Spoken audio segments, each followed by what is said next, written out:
would have seen the weekend's ANC birthday celebrations unleashing some drama within the parties. One of the big issues raised was a possible second term for President Cyril Ramaphosa, the Limpopo ANC backing him strongly. Let's speak now to the political analyst, Professor Sitilego Matabisi. Professor Matabisi, good evening to you, and thanks very much indeed for your time on The Pulse this afternoon.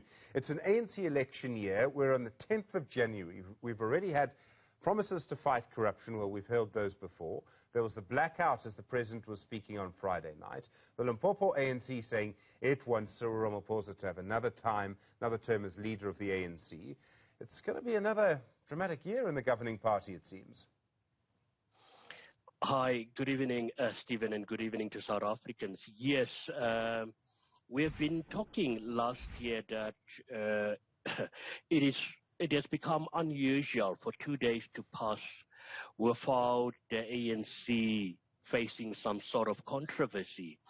And it seems as if the year 2020, which is an elective conference year for the African National Congress, which in itself is indicative of drama within the ANC. We have seen with the provincial and the regional elective conferences how it goes when leaders are being elected within the African National Congress, to the extent that some people are even losing their lives.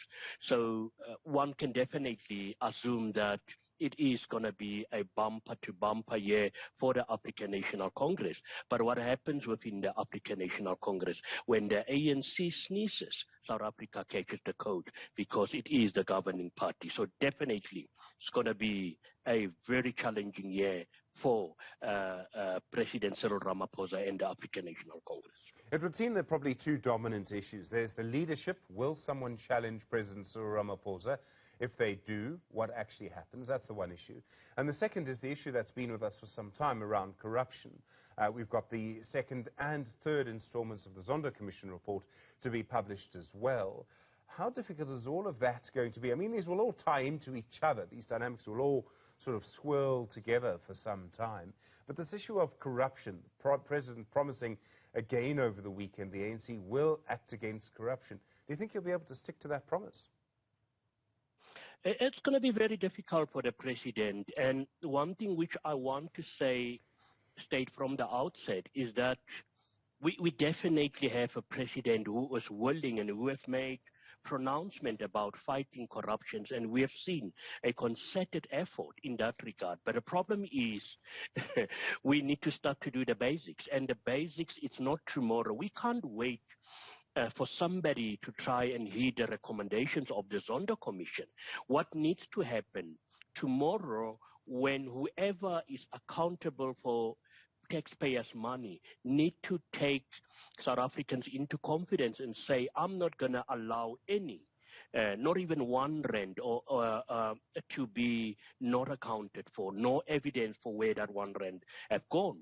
There should be consequences, because people have been employed in positions. This whole thing of setting up commissions, yet another commission to fight corruption, is almost like you are reinventing the wheel. And this will be a vicious cycle, which I think at the end of the day will never be able to deal with this elephant in the room, which is corruption.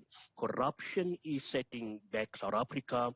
So corruption is robbing future generations, and we all know what are the implications of corruptions. And that's why I say we need to do the basics.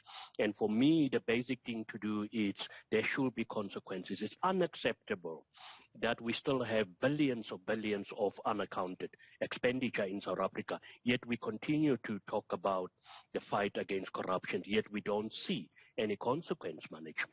So it's easy to be cynical, and I think we've become quite a cynical nation over the last few years for various reasons. It's easy to be cynical and say, well, the ANC is never going to act against its own deployees, it's never going to act against corruption. But isn't it also true it has the strongest possible reason, the strongest possible incentive to act against corruption because of what happened in last year's local elections, falling below 50% of the national vote? 2024, in political terms, is just around the corner. If it doesn't act against corruption, it really does stand to lose.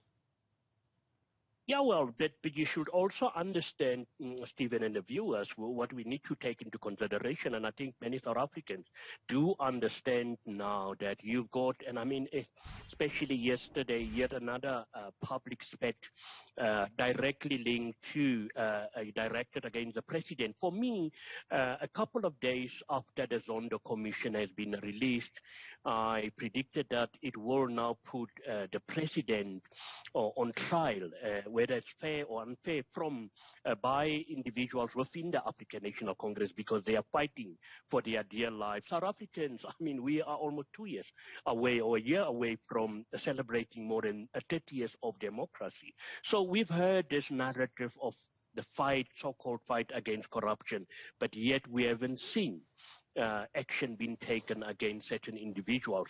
And when we talk about corruption, we don't necessarily refer to the African National Congress.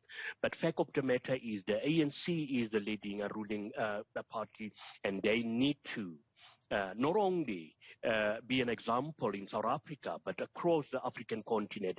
And unfortunately, that has not been the case. And I can even bluntly state it. We've got so many leaders masquerading, criminals masquerading as politicians, because we have tried to normalize corruption. And that's why I strongly believe that as a democratic country, we have failed to fight this, because corruption has become so entrenched that we think that it has to be business as usual. It can't be business as usual.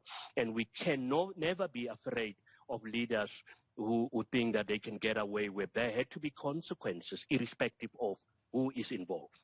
So what happens next, I suppose, is the question. I mean, we see the ANC in Limpopo publicly saying, and I mean, we've sort of seen this kind of thing before, but still a little unprecedented, publicly saying that they want Cyril Ramaphosa to have a second term as leader of the ANC and presumably president. The Northern Cape ANC hinting the same way. Is that what's going to happen? Do you think there will be a strong contender coming from somewhere in the party?